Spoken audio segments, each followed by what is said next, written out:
हज़रत अबू हुरैरा रज़ियल्लाहु तआला अन्हु से रिवायत है कि आक़ा दो जहां सल्लल्लाहु तआला अलैहि वसल्लम ने फरमाया कि अपने ईमान ताज़ा करते रहो। तो सहाबा किराम रिज़वानुल्लाह अलैहिम अजमईन ने अर्ज़ किया कि या रसूलल्लाह अलैहिस्सलाम, हम अपने ईमान को ताज़ा किस तरह करें? तो हुज़ूर अक़दस सल्लल्लाहु अलैहि वसल्लम ने फरमाया कि ला इलाहा इल्लल्लाह की कसरत किया करो। ला इलाहा इल्लल्लाह, ला इलाहा इल्लल्लाह, ये कसरत किया करो इस कलमे की, तो जो है तो इससे तुम्हारा ईमान ताज़ा होएगा। मैं आपको बताता चलूँ कि अल्हम्दुलिल्लाह हमारे जो सल्फ़ सालिहीन बुजुर्गान दीन असलाफ़ कराम जो गुज़रे या औलियाए कामिलीन जो गुज़रे हैं, इनका तो ये रोज़मर्रा का अमल रहता था। वे कुछ वक्त तो मखसूस करते थे, रखते थे कि वो उतना घंटा या उतना वक्त जो है वो ज़िक्र खुदा में ही, यूँ तो पूरी ज़िंदगी ज़िक्र खुदा में रहते थे वो, लेकिन ख़ास कर ये कल्ब पर, अपने दिल पर उसको साफ रखने के लिए, उसमें रहने वाले ईमान को ताज़ा और तंदुरुस्त और पाकीज़ा रखने के लिए वो हमेशा जो है तो ज़िक्रुल्लाह करके उसको ज़र्ब लगाया करते थे। जैसा कि बहुत सारे लोगों का अलग अलग तरीका है, कोई इस तरीके से करते हैं ला इलाहा इल्लल्लाह, ला इलाहा इल्लल्लाह, इस तरीके से। तो ये यूं ही नहीं है जिस तरीके से कोई आदमी जो है तो अपने किसी चीज़ को साफ करने के लिए उस पर ज़र्ब लगाता है, सोने को आग में जलाकर फिर उसको पीटता है तो वो साफ हो जाता है। ऐसे ही दिल पे अल्लाह न करे अगर जंग लग गया गुनाहों की वजह से, बदनीयती की वजह से, किसी बुग़्ज़ और कीना हसद की वजह से, दुनियावी लालच की वजह से, कोताही की वजह से, बेअमली की वजह से, तो दिल में जंग लगता है, दाग लगता है। तो उस दाग को छुड़ाने के लिए कलमा तैयबा का ज़र्ब लगाना चाहिए, उसका विर्द करना चाहिए। ये फरमाया नबी अलैहिस्सलाम ने। हज़रत अनस रज़ियल्लाहु तआला अन्हु से रिवायत है कि रसूल अकरम नूर मुजस्सम सल्लल्लाहु अलैहि वसल्लम ने फरमाया कि जो शख्स दिन रात के किसी हिस्से में कलमा पढ़े, उसके नामा अमाल से बुराइयां खत्म कर दी जाती हैं और उसकी जगह नेकियां लिख दी जाती हैं। कितना प्यारा अमल है कि नबी अलैहिस्सलाम ने यहाँ फरमाया, हदीस पाक है, हज़रत अनस रज़ियल्लाहु तआला अन्हु रिवायत फरमा रहे हैं कि फरमाया कि जो शख्स भी दिनों रात में किसी हिस्से में, दिन या रात के किसी हिस्से में कलमा तैयबा का जो है तो विर्द करने की आदत डाले, कलमा तैयबा पढ़े, तो फरमाया कि अल्लाह तआला उसके नाम अमाल से बुराइयों को ख़त्म कर देता है, मिटा देता है और उसकी जगह पे नेकियां लिख देता है। युबद्दिलुल्लाहु सय्यातिहिम हसनात, अल्लाह कुरान में फरमा रहा है, ग़ालिबन 19वें पारे में है कि युबद्दिल, तब्दील कर देता है, सय्यातिहिम यानी गुनाहों को, हसनात यानी नेकियों में। ये अल्लाह कुरान में फरमा रहा है। वो तुम्हारा रब वो है कि जिस पर तुम ईमान लाओ, यानी या अय्युहल्लज़ीना आमनू व अमिलुस्सालिहात, आए ईमान वालों जब तुम ईमान लाओ और फिर नेक अमाल करो तो फिर ये मत सोचो कि तुम्हारी बुराइयां कहीं तुम्हारे अमाल पर गालिब ना आ जाए। नहीं, जब तुम ईमान के साथ नेक अमाल करोगे तो तुम्हारी बुराइयों को अल्लाह ताला मिटा देगा और उनकी जगह पर नेकियां लिख फरमाएगा। फरमाते हैं इस्लामी भाइयों, गुनाहों से नूर ईमान कम हो जाता है। गुनाहों की वजह से, जैसे मैल कुचैल की वजह से कपड़े की शाइनिंग कम हो जाती है, उसका वाइटनेस कम हो जाता है, उसकी क्लियरिटी कम हो जाती है।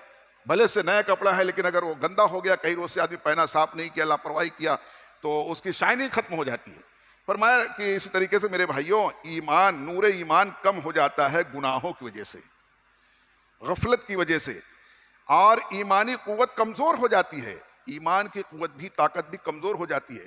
वरना ईमान वाले के तो फरमाया कि ईमान वाले से बचो, ये जो मोमिन के फरासत से बचो कि ये अल्लाह के नूर से देखा करता है, ये कल्ब की रोशनी उसको पाई जाती है। वो देखता है मगर इन आंखों से नहीं, वो सुनता है मगर इन कानों से नहीं। जब जो कोई कामिल मोमिन बन जाता है, फिर तो कोई कहता है कि यहाँ तुम कहते हो या गौस अल मदद और या रसूलुल्लाह अल मदद और या ख्वाजा अल मदद, तो वो तो वहाँ इतना किलोमीटर, इतना हजारों किलोमीटर दूर है, तो उनको क्या मालूम कैसे। फरमाया कि वो हमारे तुम्हारे तरह जो है तो माओशुमा की तरह मजबूर नहीं है वो कि बस इतना कुव्वत समाअत है उनके पास और इतनी कुव्वत बशारत है उनके पास। वो तो कल्ब की निगाह से देखते हैं। तो इस तरह से फरमा रहे हैं कि जब तुम्हारा ये नूर ईमान जब इस तरह से मजबूत होता है, रोशन होता है, तो इस फरमाया कि फिर मोमिन की फरासत से बचो, ये अल्लाह के नूर से देखा करता है।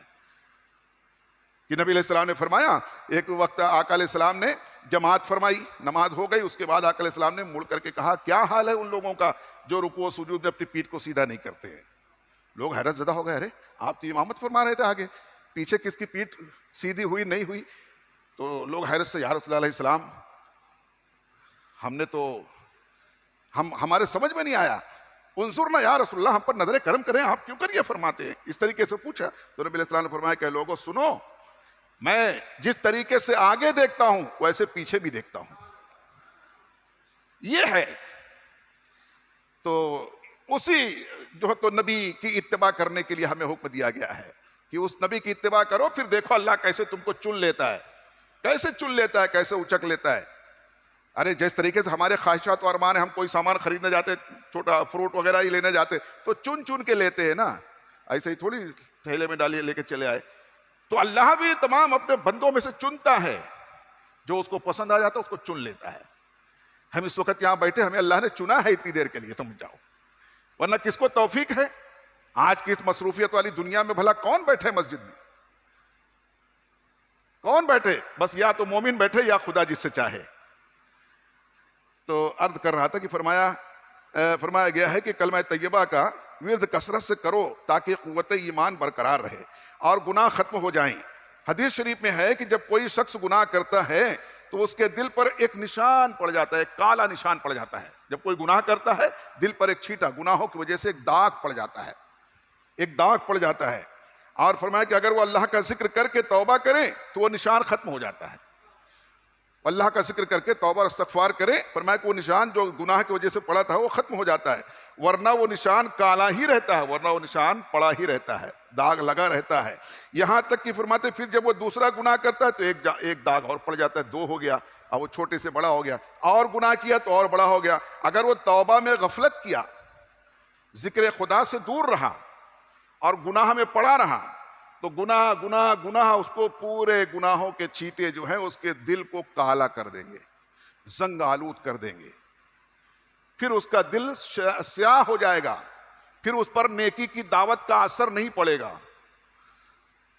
फिर किसी मसलह का जो है तो इस्लाह का तरीका भी उस पर असर नहीं करेगा। तो फरमाया कि दिल उसका जो है तो काला हो जाएगा। इसी तरह ज्यादा गुनाहों से दिल बिल्कुल स्याह हो जाता है, फिर उस काले दिल पर हक बात असर नहीं करती। लिहाजा उस असर को खत्म करने के लिए कलमा तैयबा कसरत से जिक्र करना जरूरी है ताकि गुनाह खत्म हो जाए और ईमान ताज़ा हो जाए। तो मेरे अज़ीज़ों मेरे दोस्तों, आज के दर्स में फिर ये आज हमें सबक मिला है कि हम कलमा तैयबा का विर्द कसरत से किया करें ताकि उसके सबब से हमारा दिल साफ पाकीज़ा रहे, ईमान कुव्वत और ताकत वाला बना रहे और हमें नेकियों की जो है तो ख्वाहिश पैदा होती रहे। अल्लाह ताला हम सबको नेकियों की तौफीक अता फरमाए। बिस्मिल्लाहिर्रहमानिर्रहीम। अल्लाहुम्मा सल्लि अला सय्यिदिना मौलाना मुहम्मद व अला आलि मुहम्मद व बारिक वसल्लिम सलातन व सलामुन अलैका या रसूल अल्लाह सल्लल्लाहु तआला अलैहि वसल्लम। इलाहुल आलमीन पाक परवरदिगार आलम रहम फरमा, करम फरमा, अपने हबीब अलैहिस्सलाम के सदक़े व तौफ़ील में हमारे तमाम गुनाह सगीरा व कबीरा को माफ़ फरमा दे। बिलखुसूस तेरी दी हुई तौफीक से भी यहाँ जो कुछ भी पढ़ा सुना कहा गया, इसमें अगर कोई गलती हो गई हो तो अपने हबीब के सदक़े गलतियों को माफ़ फरमा दे। और जितनी भी हक नेक जायज़ बातें कहीं सुनी पढ़ी गई हैं उन सब पर हम सबको अमल करना और उसे आम करने की तौफीक अता फरमा दे। क़ौल अल्लाह तबारक व तआला फ़ी शान हबीबिहिल करीम इन्नल्लाह व मलाइकतहु युसल्लूना अलन नबी या अय्युहल्लज़ीना आमनू सल्लू अलैहि व सल्लिमू तस्लीमा।